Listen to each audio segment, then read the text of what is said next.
Hi friends. என்ன மயில் அரிசி சாப்பிட்றதையே போட்டுட்ருக்கேன்னு பார்க்குறீங்களா? நம்ம சில விஷயங்களை அடிக்கடி பார்த்தாலும் திகட்டாதுங்க. அது மாதிரி தான் மயிலும். அதே மாதிரி கடல், யானை, குழந்தைகள் இதெல்லாம் பார்த்தாலே நமக்கு பார்க்க பார்க்க புதுசாக தான் தோணும். நமக்கு திகட்டவே திகட்டாது. அதுபோல் இந்த கோயிலுக்கு போனால் அங்கே பாருங்கள், அந்த மயிலும் அரிசி போட்டிருக்காங்க. அதுக்கு அது சாப்பிட்டுட்ருக்கு. அது தோகையை வச்சுக்கிட்டு அங்கே பாருங்கள். மயிலுக்கு அழகு நம்ம எதனால் ரசிக்கிறோம்? அதோட தோகையால். யானைக்கு அதோட துதிக்கை, கடல் அதோட அலை, குழந்தைகளை அதோட குறும்புகளால் ரசிக்கிறோம் நம்ம. அது மாதிரி சில விஷயங்களை பார்க்க பார்க்க நமக்கு ஆர்வமாக தான் இருக்கும்.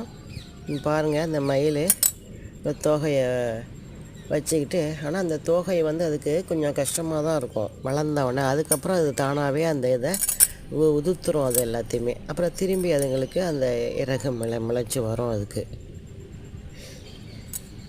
பாருங்கள், அது பார்த்துடுச்சு என்ன.